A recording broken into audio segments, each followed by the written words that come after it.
On June 22nd, 1941, the German ambassador to the USSR, von Schulenburg, handed over to the Soviet leadership a declaration of war. Its essence was that, number one, Germany was forced to attack. Number two, if Germany had not attacked, the USSR itself would have attacked it. As Crimean Wind states, where have we already heard this? Good morning and welcome to the channel. I am Brian Lusk. Thank you for joining me today. It's been a busy couple of days in Ukraine, and I've got some stuff to share with you. But I wanted to start with that item from Crimean Wind, putting some of this into perspective here. The very circumstances that Russia is using today to justify this full-scale invasion on Ukraine are the same ones that Germany used to invade Russia 83 years ago. Understand that at the time, this was a very different circumstance than what Ukraine had. Specifically, Russia had been an active participant in an agreement with the Germans to divide up places like Poland and to supply German forces with oil and equipment. So these very excuses that Germany used to attack Russia, which really was the start of the end for the German Empire at the time, the Nazi Germany, the Russians have used to justify their attack on Ukraine. That Ukraine was such an existential threat to them that Russia was forced to attack, and that if Russia didn't attack, somehow Ukraine was going to attack them. Really does not fly and does not pass the sniff test, if you know what I'm saying. So let's go ahead and move on to the circumstances around the loss of another Russian Ka-29 helicopter. This was over in Krasnodar region with 4 people dead on board. Now, there's a lot of interesting things about this that are going on. The Russians have been screaming about, oh, it was friendly fire and all this kind of stuff. But in the end, it does appear that it was friendly fire in that a Russian air defense system shot down this Ka-29 helicopter. Now, initially they stated it was a malfunctioning Pantsir air defense system that was the problem. The integrated friend or foe considered to be hostile and shot it down. But some additional details have come out since then. In particular, it was not a malfunction of the Pantsir air defense system, but an overload of the air defense systems by a combined attack of BECs and UAVs. They had too much stuff in the air, so they did not properly carve out this Ka-29 and attacked it directly. Not a technical error, a human error. Still, that's Russian air defenses doing Ukraine's work for them. Then I want to take a brief pause to look at this bit on Farida Kurbangaleva, a native Tatar and former top news anchor on Russia One TV channel. She bailed out of Russia in 2014 after the annexation of Crimea and is now on Russia's most wanted list for, quote, inciting terrorism. And she now works at the current time in Czechia. The thing is that she lined up what the propaganda system looked like. And this is about a 2.5-minute video. It's in another language. I'm going to go ahead and just pop it up and let it play so you guys can read it as we go, because this is interesting to me. And I'll try and read along to the subtitles here. Hello, this is Vesti on the TV channel Russia. I'm Farida Kurbalingeva. Here are the most important things. This is already 2014 after Maidan took place, when Russia entered eastern Ukraine while declaring we are not there. It was definitely there, and I knew it from our military correspondents, that we were working there, like Evgeny Pudobny and other guys who are working there and were saying, of course the Russians are there. The top management goes to the Kremlin and gets directives, but it's not booklets or memos. Nothing is written on paper. The directives are given verbally. For example, from now on, let's call the Ukrainian government junta. This word needs to appear in our broadcasts. We need to emphasize that this is some kind of illegal military formation that seized the power in that country. And then it starts, junta, junta, junta. Either on Thursdays or Fridays, Dobrovoldiv or his deputies go to the Kremlin for meetings, where they get these directives and then they get distributed from the top down. If you know, the federal channels, in particular VGTRK, are semi-military institutions with very harsh discipline, with precisely defined power hierarchy, where no one argues with anyone, where no discussions are accepted. The boss gives an order and then it trickles down from the top management to the TV hosts that appear on the screens and vocalize all that. I was afraid to say that I won't be working in propaganda anymore because I know they're lying there. They don't tell the truth. They spread hate and assist in keeping Putin's regime stable. I wasn't feeling like any type of a revolutionary. I just didn't feel right. That's how I chose to live without exposing myself until the full-scale war began. There are still people there on TV who believe everything is. There are also people who know how bad the war is and that Putin is a criminal. But they keep on working there, and I consider them his accomplices in his crime. So I thought that was an interesting little side piece on the nature of propaganda. And since I had to kind of skip over some of that and leave you reading, I'm going to go ahead and put the link here if you would like to look at it later. I found that fascinating, that really the truth is that the Kremlin propagandists have been propagandizing this situation all throughout the entire special military operation and before. So make no mistake, there is enough disinformation out there to fill up entire encyclopedias and beyond, because Russia has been putting it out there for a very, very long time. Now let's talk about South Korea for just, you can get this out of the way. It keeps popping up and is getting on my nerves a little. Now let's talk about South Korea for just a moment here. From Tendar, just for context here before I go into this, Vladimir Putin made a visit to North Korea just recently.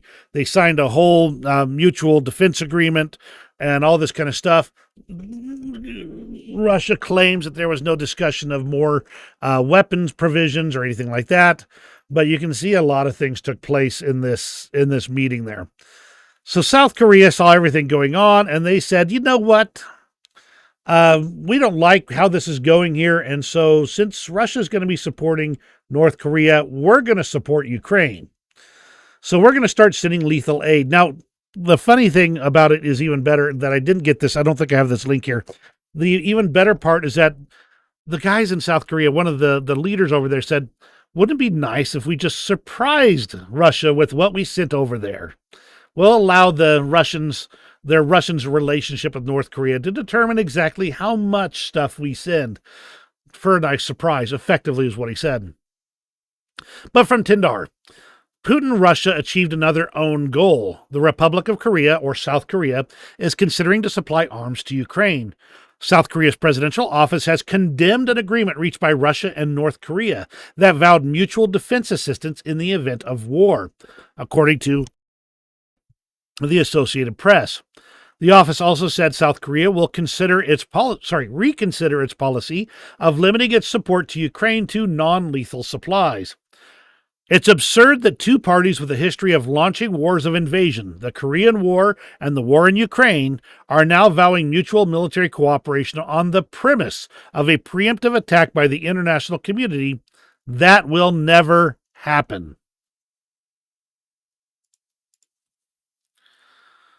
And as Igor Sushko put out here, it's a great success. That now with Putin's visit to North Korea, South Korea will now supply Ukraine with, quote, massive amounts of armament. In fact, if I remember right, do I have this one? I don't know that I do, but I'm going to grab it real quick so I'm here. From the president's office in their statement here, South Korea will map out plans to send weapons to Ukraine depending on how Russia would react to Seoul's statement, which hinted at a review of arms support in response to the development of Russia-North Korea relations on Thursday. The office added that many options concerning the weapons aid to Ukraine could be taken into consideration, that South Korea will continue its comprehensive support to Ukraine. However, they have denied the news reports that it's prioritizing the export of ammunition, such as 155mm artillery shells and anti-tank guided missiles to Ukraine. So they're still reconsidering things, but that is a big change from how it was before. The overall impression I get is that there will be lethal aid coming, and it will be coming in volume. The question is going to be what and how much. And the thing is, there are a lot of possibilities in that regard. For instance, Korea is currently going over a modernization program. So they have a bunch of K3 5.56mm light machine guns and some new K15 squad automatic weapons. Some K16, which are general purpose machine guns in 7.62 NATO. There's also M16A1s in reserve storage, grenade launchers, etc., etc., etc. There are lots of possibilities here. There is, in fact, a transfer of Russian AT-13 anti-tank launchers that were sent to South Korea. And so there's a bunch of those sitting around that could potentially be sent to Ukraine as well. Lots of options here. And really, it just comes down to ticking off the guys who got a whole bunch of weapons because they've had a homicidal maniac across their northern border for longer than most of us have been alive. I think they might have found out where they did not want to go. The fast deterioration of the bilateral relations between South Korea and Russia is another proof that Putin is a lousy strategist. In exchange for many low-quality artillery shells from North Korea, Putin has likely unleashed the South Korean might, a powerhouse in military production which, unlike its Western counterparts, never abandoned its Cold War production capabilities for obvious reasons.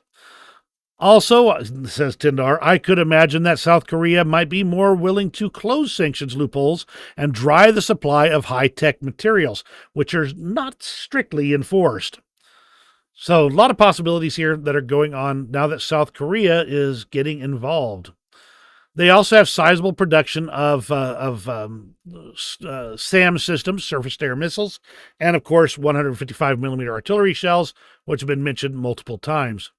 In the end, though, it is up to South Korea to determine the volume of potential weapons deliveries to Ukraine, and as they say, it will be based on Russia's position towards North Korea.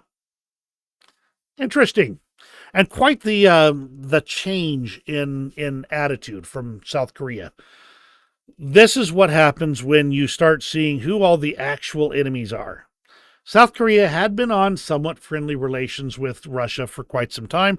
I mean, obviously not as good as it could be because South Korea is a U.S. ally, but they didn't have any negative to speak of. They were allowing it to just kind of sit there. Now South Korea is signing up on the side of the Ukrainians. The U.S. has pledged to fast-track air defense missiles for Ukraine. A whole lot of stuff going on here. This promise has a lot of aspects to it, and we're looking at it. Before we get into it, though, I was asked specifically about this being whether it's a sign of strength or weakness on the side of the United States. And my statement was, this is a sign of strength with one proviso. Specifically, that if the U.S. ramps up production of Patriot systems and missiles as a result, then it will be seen as a strong move on the Biden administration's part.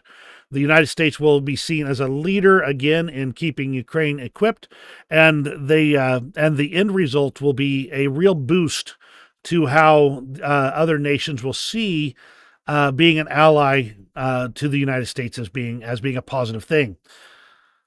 So what generally happened here is Ukraine is going to get, according to the latest statements here, they're going to get all newly produced Patriot systems until their needs are fulfilled.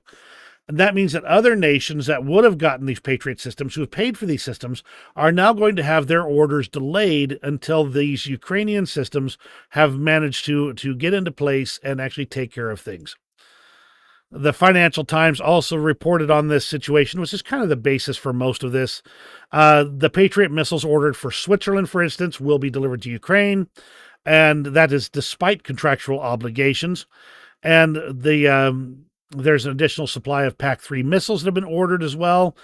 Germany has been taking the initiative to try and strengthen this, but with all open orders potentially being sent to Ukraine, it does mean that this is a true investment in getting this war over with.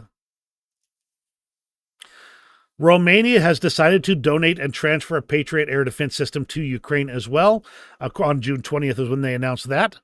As well as the Dutch. The Netherlands has said they are going to also send a complete Patriot system to Ukraine. So this gets some of that air defense really rolling now. Big change from just a month and a half, 2 months ago.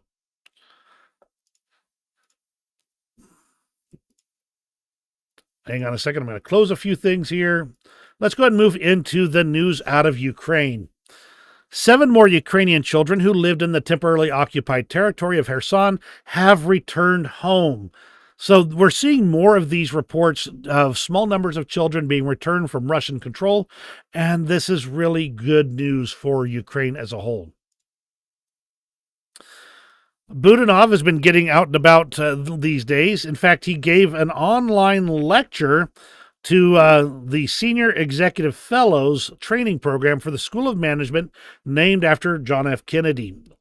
So quite the Budanov really seems to be able to jump in the middle of more things than you would expect for a man of his particular skill set. And that really indicates that Ukraine's got a great resource there, and that man will be in demand even long after the war is over. A little more shakeup on the foreign office, the foreign minister, the Ministry of Foreign Affairs out of Ukraine. They have now dismissed Vasyl Zavarich, who was the Ukrainian ambassador in Poland, and have named him as ambassador to Czechia, with the goal to be to strengthen the relationship between Czechia and Ukraine, with military and technical cooperation being the obvious starters. This from Jay in Kiev. He has said that it is now an indisputable fact that the more firepower Ukraine has, the safer the Black Sea becomes for commercial shipping. And you can see here that the point at which the destruction of some of Russia's warships started in late 2023. And as they've gone along, we've got even more activity at each of the ports that Ukraine is in control of. Over time, the longer the Black Sea Fleet has been put back into port. On a little bit sadder note here, it's a hard day at Ukroposta. We have lost the head of a branch near Volchk as a result of a Russian drone attack on their mobile branch. They state straight up that they saw it was a civilian vehicle, but attacked it nonetheless. And that's the news out of Ukraine itself. Let's go ahead and move on to the news out of Russia. Russia Company Force has announced that it will pay 15 million rubles to Russian military personnel for destroying an F-15 or F-16 fighter jet provided to Ukraine.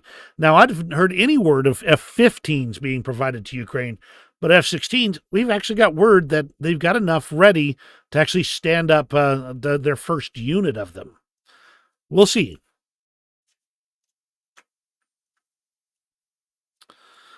There was an attack on an air defense training center near Yesk, and they've got some satellite footage of the actual attack. You can see that it hit a hangar and another facility nearby.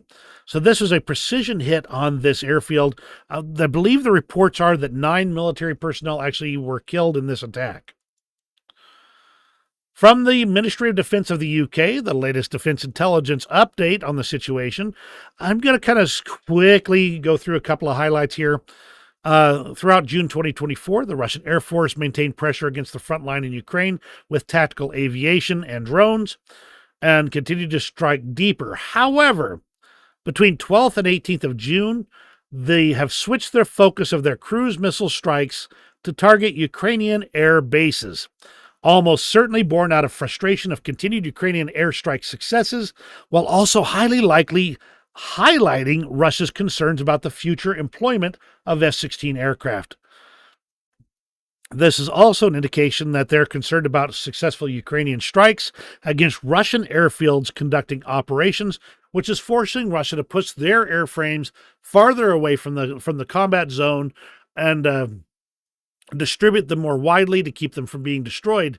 This means they have to fly farther, use more fuel, and put more hours on those airframes and more hours on the pilots, who are going to have less ability to fly repeated sorties in that time. President Putin has declared that the West is trying to push Russia towards a strategic defeat on Ukrainian battlefields, which he states would mean the end of Russian statehood. Well, then maybe he shouldn't have stuck his troops in Ukraine. If it results in the fall of Russia, well, then that's his own darn fault. In Rostov, the North Caucasus base for storing supply resources of the Russian Ministry of Internal Affairs, quote, suddenly burst into flames. So that's another effectively supply depot going up in smoke. Another interesting thing took place. For the first time, Russia launched Caliber missiles from the Azov Sea instead of the Black Sea. This indicates, according to the Ukrainian Navy, that the Russians now consider the Azov Sea safer than anywhere in the Black Sea for launching their missiles. It also helps that it's closer to the front lines, and it would make it a much shorter travel time and make it harder to intercept those missiles for the time, at least for that point in time. But by launching them from the Azov Sea, that also puts them farther from the western parts of Ukraine, where a lot of the vital industry and infrastructure are located. So while these could make it easier to strike frontline or near frontline positions, it's going to make it even harder for them to strike further positions back, or positions further back. In the village of Lecture, Russia, partisans set fire to another railway relay box. And every time I see this, I mention that it really looks like there is a real partisan movement gradually taking place in Russia and overcoming the challenges of living under the dictatorship that is Russia these days. The new Russian defense minister, Belousov, made a surprise inspection of the construction of barracks for Russian naval infantry in the Far East. He said that anyone responsible would be threatened with criminal responsibility if they were not built on time, and said that people will be coming back soon. And he said, did he mean the naval infantry now fighting in Ukraine? And why will they be transferred to the Far East? Interesting statement. Of course, some of it could just be that he's trying to light a fire under his crews and maybe even intercept some of the corruption involved. But why would they be redeploying their naval infantry back to the Far East again? So we're watching this one and we'll see if anything additional comes out of it.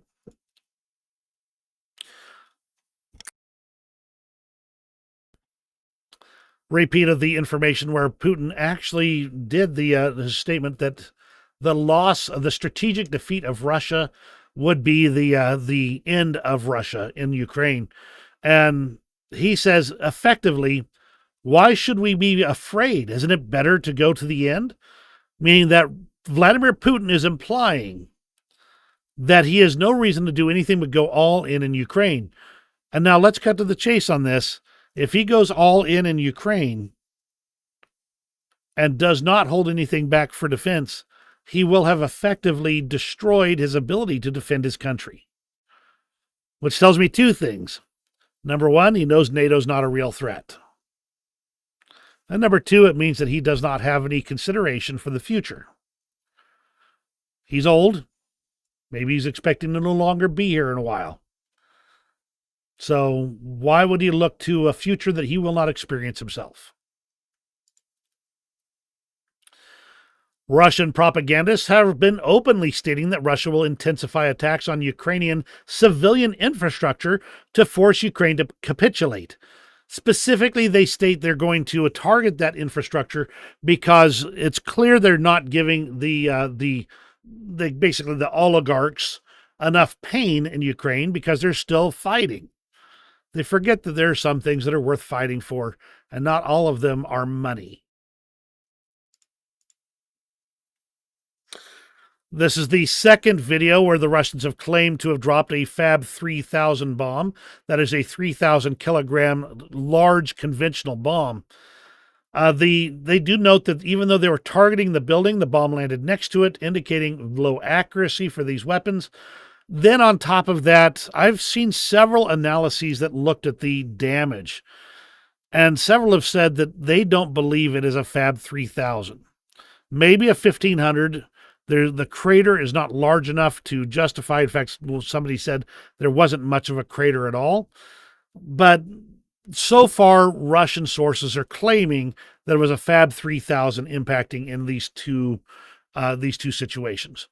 I'm withholding judgment. Just be advised that Russia's trying to pull out the big stuff. More indications of Russian partisan activity. A transformer at an electrical substation in Rostov-on-Don went up in smoke, and there were blackouts in the city. Plus, Ukrainian drones struck near Yeysk, we mentioned that earlier, at that Russian airbase there. So we've already talked about its damage report. How about the youngest political prisoner in Russia's modern history?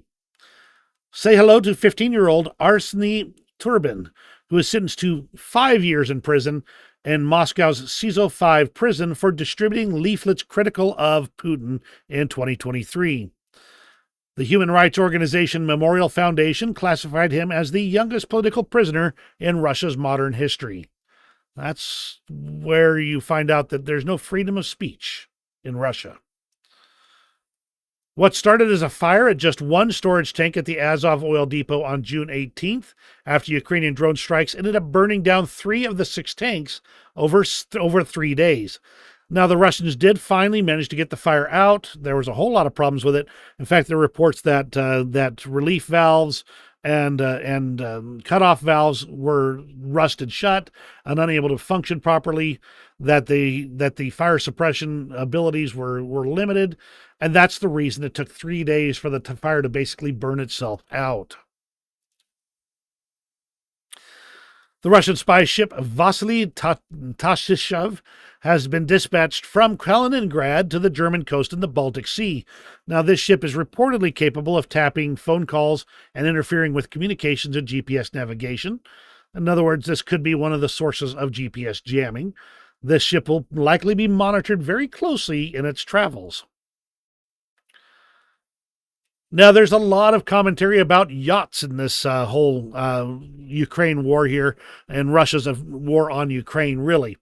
They love to claim that Zelensky is buying yachts and all this kind of stuff, and every time they do, it's proven false. But I do have proof that Vladimir Putin has bought a couple more yachts in this time frame. However, somebody got a little ticked off at all the yachts.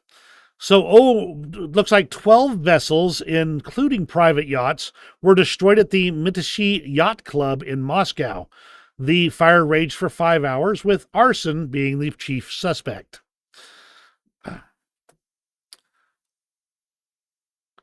Ozzy, glad to see you here. Always glad to have you on board. Ozzy says his Palace Guard, the internal security service, which outnumber the army, will never go to the front. He needs protection from his own people. Absolutely accurate. And this is where it really the rubber hits the road with Vladimir Putin. He knows that his external enemies are actually minimal. There are basically ones that he makes up himself. His internal enemies are the real problem for him in the long run. A poultry factory burned down in occupied Chuvassia Republic, 570 kilometers east of Moscow. And while I'd like to make some jokes about barbecue chicken, I'm just not sure I have the taste for it. More Ukrainian drone attacks at oil depots in Adizhia and Tambov. And on this, it looks like it's been repeated strikes on several things. They've had a variety of these drone attacks on even more of the oil infrastructure lately. It looks like it's really being tremendously successful for Ukraine. And Russia's State Duma approved in the first reading a bill to increase the income tax. They're going from the progressive scale that starts at an annual income over 2.4 million rubles and is expecting to increase from 15% to over 20% to 22% when you get up to the higher end of the brackets. Obviously, this is intended to try and bring in more revenue for the military operation. The more they tax it, the less they'll have. Now, I do want to make a brief pause here for just a moment. Let me go ahead and switch to my camera here. Boink. A good friend of mine, Robbie Russell, author of Escaping Ukraine over here, he had a couple of relatives come over from Ukraine, and they brought along with them. Well, they brought along this Ukraine flag, which is right behind me here, and so they sent that over here as a gift, and I very much appreciate that. They also sent along some of this Russian chocolate, and they sent along a nice little sample of them, and I very much appreciate that. Russian is actually a chocolatier out of Ukraine itself. I've had one of the pieces. I'm saving the others for special occasions, and it was absolutely delicious. Now, understand, I've actually had a lot of problems with chocolate ever since I had COVID a few years ago, but this was delicious. So if you get the opportunity to pick up some Russian chocolate, very tasty, and it's from a Ukrainian chocolatier with multiple manufacturing plants and facilities in Ukraine, and even one in Hungary as well. So I know they sell it on Amazon, but just delicious stuff, and I thought it was fun. Not sponsored, not anything like that, but I do want to say thank you to Bogdan and Yulia for sending that along on the way. So thank you. Let's go ahead and move on to the international situation here.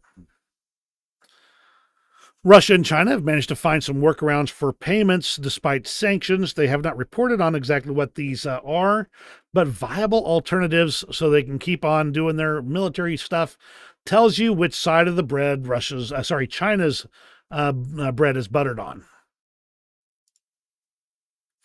The United States has banned Kaspersky's antivirus software due to, quote, national security risks. There have been issues with Kaspersky antivirus solutions for quite some time. This is the first time I've ever seen this actually put forward as an actual ban on the software. The European Union is going to start transfer of profits from frozen Russian assets before summer break, according to EU officials. That should mean pretty quick here, because I believe that summer has just started. The U.S. has said that Ukraine can hit inside Russia anywhere its forces attack across the border. This gives it an even greater scope on where they're allowed to hit. I am pretty sure Ukraine's going to be very judicious about the application thereof, because the requirements involved appear to be a deliberate movement of Russian military hardware across the border to carry out an attack. But at least this gives them more area where they can engage in that purpose, and therefore a broader scope that they can work with. Japan has imposed trade restrictions on Chinese companies as part of a new round of sanctions against individuals and groups supporting Russia's war in Ukraine, according to Reuters. This is where things start to get interesting. You see, by sanctioning Chinese companies and Chinese individuals that are assisting Russia, we're starting to send the message to China that it is not acceptable to allow these things to continue to happen. Will it be enough? Maybe. A lot more people have to get involved in it in order for it to stick. Conversely, the U.S. and China have held their first nuclear talks in 5 years. The expressed concern being that Washington is concerned that China might use nuclear weapons or threaten to use them if they face defeat in the Taiwan conflict. However, the Chinese representatives were very clear that they were very confident in their victory without the use of nuclear warheads and therefore would not threaten their use. Not exactly, shall we say, the most robust denial. Interesting side note here. Check out this route for a train line that goes all the way from China to Europe, effectively. It's going to go through Kyrgyzstan and Uzbekistan. They finally came up with a nice agreement. Now, the thing is that this bypasses Russia outright. All well and good for China. But if you look at the deals here, according to what they state, even though most of this line goes through Kyrgyzstan and Uzbekistan, China is going to own 51% of the stock in the new company. Kyrgyzstan and Uzbekistan will each get 24.5%. So they already own a majority in this railroad. Now, typically what happens is that if they have the majority and they've usually required that Chinese companies be used to build it, and they require that a very high percentage of the profits from it be sent to China.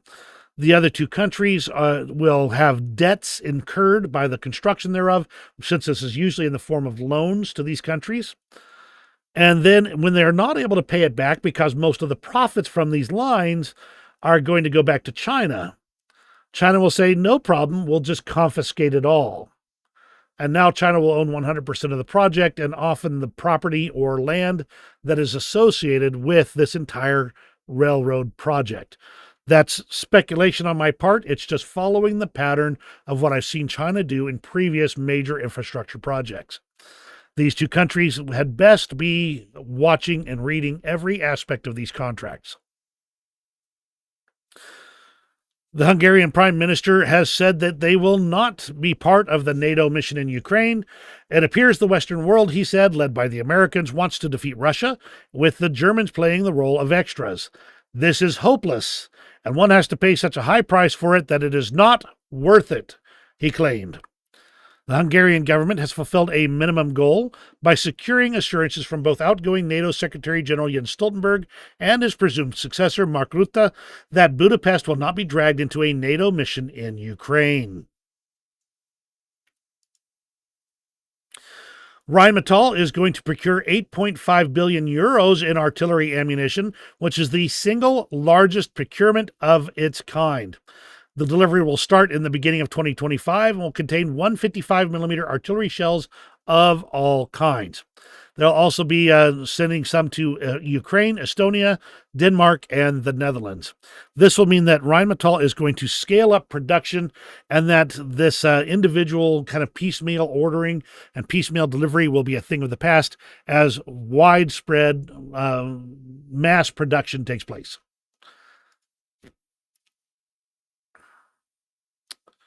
Kind of talked about that already. Now, this is going outside of the Russia-Ukraine war for just a moment here. If you've been paying attention to what's going on over in Israel, I've paid a little bit of attention, not a ton. Israel is currently in the process of setting up for an incursion into Lebanon, with the goal being to stop the attacks from Hezbollah from coming into Israel. Now, there's a lot of aspects to this that are going to be concerning, but from Nadav Eyal, the assessment that a wider Hezbollah-Israel war could draw the U.S. into the conflict is accurate. This scenario, if the Israeli forces get into the middle of this, would force a difficult decision for the United States, because Iran might get directly involved as well. This would widen the conflict overall and cause a lot of problems in the region. So, and even worse, from certain perspectives, this could potentially make it worse for Gaza, because Israel will be highly motivated to get done with Gaza if this thing escalates any further. So this is the long story short on this. It's a concern that Israel's going to expand their operations, this time into southern Lebanon, to take care of Hezbollah. We'll be watching this one as well. Just understand that things are kind of kicking off in the region again. A Russian PSYOP operator was detained in Montenegro, according to a U.S. request, for alleged, quote, election interference. Interesting little deal, and it looks like this is over the 2020 election as well. Always crazy what's going on with everything there. And the Houthis sunk another ship, this one loaded chock full of Russian coal. So that's yet another ship that went down to the bottom. The Houthis over in Yemen are going to have to be dealt with one way or another. And the truth is, it's going to require a lot more effective work than anything else that they could do in this area. They've got to really put the resources in place to stop the Houthis outright. Otherwise, it's going to be this whole shipping channel will be over. Aussie, going back to the rail line through Kyrgyzstan and Uzbekistan, states that to ship freight by rail costs about 10 times more than by sea. This rail corridor is aimed to allow the People's Republic of China to penetrate the stands deeper, but will not be a game changer in the trans-Eurasian trade. I agree with your analysis, Aussie. I believe you're correct. That's the reason why I was talking about it as in the being in this potentially shady deal, allowing China to basically take control of a part of those two countries. Overall, this appears to be a power play, an expansionist power play in the making.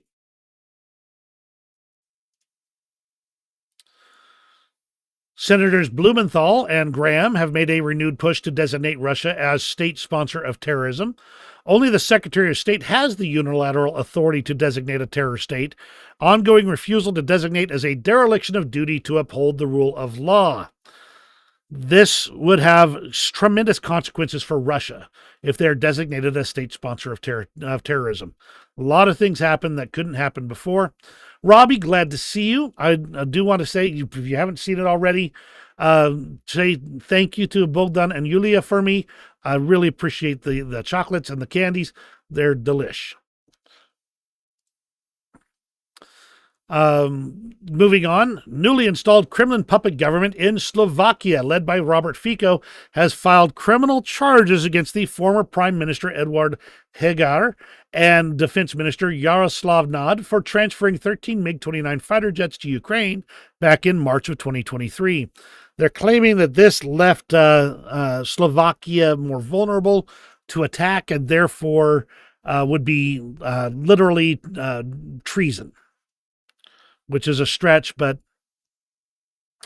they're going to try it. They're going for it. There was a fire at the Diehl Metal Applications factory in Berlin. Now, Diehl is this factory is a defense contractor. They believe that this fire was caused by Russian sabotage.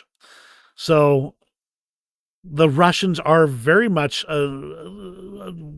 they're working every aspect of the hybrid warfare in every way they can, including actions against other sovereign states and the enterprises in those countries.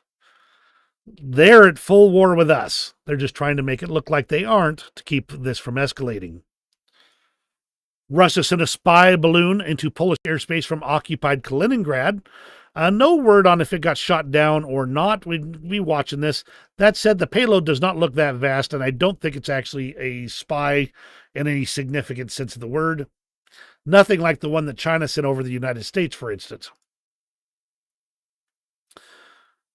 Again, moving outside of Ukraine for a moment, France will supply Armenia with 36 Caesar howitzers. The Russian Foreign Ministry accused Paris of inciting war in the South Caucasus because they supplied Armenia with weapons. Once again, Armenia is not going to go attack its neighbors, at least not at this point in time. So by supplying weapons to Armenia, it makes it better for them to defend themselves against Russian aggression. So notice that every time that somebody gets the better ability to defend themselves against the Russian aggression, the Russians throw a fit that says that they're inciting war in those areas. Watch for more actions from Russia in Armenia. I mentioned this briefly earlier. The Dutch Prime Minister Mark Rutte will become the new NATO Secretary General in October this year. So it's all tied up, and we'll see Jens Stoltenberg on his way out in a few months here. And the final thing in the international front, the European Union has approved the decision to begin negotiations on June 25th on the accession of Moldova and Ukraine to the European Union. Very much exciting news for both countries. And the best part is there is no reason that they could not ascend to the EU while they're at war. So Ukraine can still become part of the European Union, even if they cannot join NATO in their condition of war at this point in time. So awesome news, and glad to see it happening.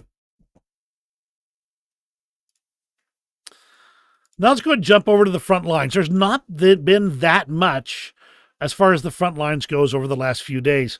In fact, even the deep state match got pretty much small items, with the biggest one being this Sokol area one right here, where the Russians grabbed some territory in this area here. Just a little bit, not a lot. This is outside of Otratina, so you can see what's going on there. The other one might have actually been bigger, now that I think about it. Let's go to Shumi. Yeah, this one was actually the bigger one, where we've got a large open area and probably, this 3 or 4 houses that constitutes a village right here.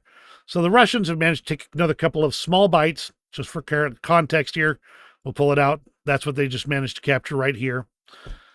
Still, never a good thing when Russia manages to take more territory. Now, this is about Volchansk. We're seeing more indications that Ukraine's forces in Volchansk have managed to make additional progress here. This showing geolocated footage shows further advance of Ukrainian units in that area, with Russia kind of moving to the east a little bit, trying to kind of, I think, probably work a flank. But they're still desperately trying to get to the aggregate plant, which is right about in here somewhere. That aggregate plant has a group of cut-off Russian soldiers that were trying to advance and push the Ukrainians back when the Ukrainians cut them off. There's additional indications I've seen from other sources that Ukraine is trying to cut across this area right here. Kind of hard to see with my mouse, but this little sticking out area right here into Volchansk. There's word that there's a Ukrainian force trying to push across the top here and cut off yet another chunk of Russian soldiers and isolate them from the rest of the group. Krasnohorivka, we've got the Russians taking another small chunk on the west side of the town. As Null Report states, these gains are fairly small compared to the initial stage of the offensive in this area, when Ukraine did not have the full ammunition support from the west. So it's clear that Russia's pace of advancement is slowing down, and slowing down considerably in this even in the eastern areas. The Russians, by the way, have their review of Ukrainian artillery, saying it is extremely accurate and extremely capable. Ukrainian artillery is working perfectly. Way to go, guys. This apparently is saying that there are extremely accurate artillery strikes happening constantly on Russian positions. Which kind of brings me to a separate statement here. One of the things people love to talk about is the production rate of ammunition that Russia has, and stated it is so much higher than that of the West. The problem is that when Russia fires a shell, they're firing a shell that may or may not hit their actual target. Whereas when the Ukrainians fire a shell, the odds are extremely high that they're going to hit exactly what they're aiming for. So in this way, precision matters. Having that accuracy to hit exactly what you shoot at means you don't have to shoot 5, 6, 7 artillery shells to be able to hit your target. Interesting that we're even getting that review from the Russian side. According to Russian source Fighter Bomber, Ukraine is using aerial drones along with their naval drones, which creates problems because Russia counters naval drones with helicopters, which means this increases the risk of friendly fire from Russian air defenses. They also are launching rockets and missiles when Russian attack aviation is operating in order to increase the chances of a friendly fire shoot-down. Much like that Sioux fighter the Ka-29 helicopter that was shot down. By flooding the airspace with targets, they're making it so the Russians have a difficult time identifying who's friendly and who's not. This is from Wargonzo. I'm just going to state that they're confirming basically all the information we've already discussed.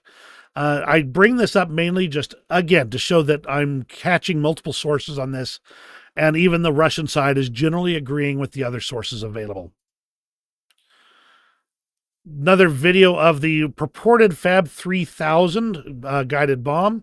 This is the first attack that took place with it. But again, note there's not a lot of like a crater, where usually these types of large bombs will leave huge craters in their wake. So several people have said that this may not have been a Fab 3000 or may have been a specifically modified version. Interesting, and we're going to be watching that for even more time now. That's the front lines. Not a lot. I mean, not a huge amount this time, but I think we can honestly state that things are looking relatively positive. Relatively. Ukrainian forces are advancing in the Kharkiv region. Russian forces are still advancing in the east, but at a much slower rate. The south appears to have been basically secured, a lot of fighting, but there's been no significant changes in the front lines there for weeks at this point in time, if not over a month. So let's go ahead and move on to the extras here. The Ukrainians captured one of those infamous turtle tanks. And I'm going to go ahead and fire this up here. It's a 7-minute long video. I'm just going to link you to it and have it playing in the background as I talk. This is not a high-end tank. It's a T-62 tank, a T-62M, that's had the gun fixed into location. There's no ammunition inside. It's effectively a troop transporter, with its whole goal being to carry electronic warfare equipment and protect the troops being transported inside from drones and with that electronic warfare equipment. Once you've defeated the electronic warfare, this is not anything to write home about. The ERA blocks you see on it are fake. There's no ammunition. The gun doesn't traverse or fire. It's basically just a box to transport troops. And the whole claim that this was some kind of a major advancement on the part of Russia, it wasn't. It's nothing. It's a troop transport. Can't fire the gun. Can't defend itself. Just heavily armored and electronic warfare. And once they get through that, there's nothing behind it except an old tank that doesn't work. As Tyndar states, the fact that Russia has to resort to literal garbage is so telling and reveals once more in what condition the Russian army and logistics behind it is. It also proves that the longer this war goes on, the weaker the quality of the Russian army becomes, which, by the way, was never really good in the first place. They have to dig deeper in their rotting storage facilities and deploy literal garbage. I'm not quite so bleak on my personal assessment of Russia's situation, but they're busting out stuff I thought would never see the battlefield again. We've seen Russian T-55s on the battlefield acting as tanks. We've seen the T-62s turned into these barns and have all their combat capabilities reduced. In the end, Russia's getting desperate, in my opinion. They're pulling out everything they have to try and eke a win out of this. And that's always a concern because you know how bad it is when you have a cornered, desperate dog. Unrelated to the Ukraine war, let me pause this because it's noisy, on my end at least. Unrelated to the Ukraine war here, the Swiss are not messing around when it comes to their dispersed road operations back in the 70s. This is old stuff here.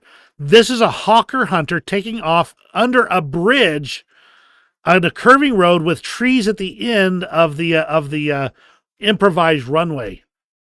My heavens. And the Hawker Hunter did not have that good of an acceleration rate. So that pilot had to have nerves of steel to pull off a stunt like this. Whew. I'll bet you we'll see some Ukrainian stuff doing even better. And we'll end off today with this picture from June last year. The cute but cantankerous Chloe, that's the cat, has captivated Ukraine in an image where she sat glumly in a Kyiv subway shelter, taking cover from Russian attacks Thursday while wrapped in a pink blanket. Chloe the cat in a bomb shelter in Kyiv. We are all Chloe the cat at the moment. As the United 24 outlet stated, this relays the mood of the whole Ukrainian nation.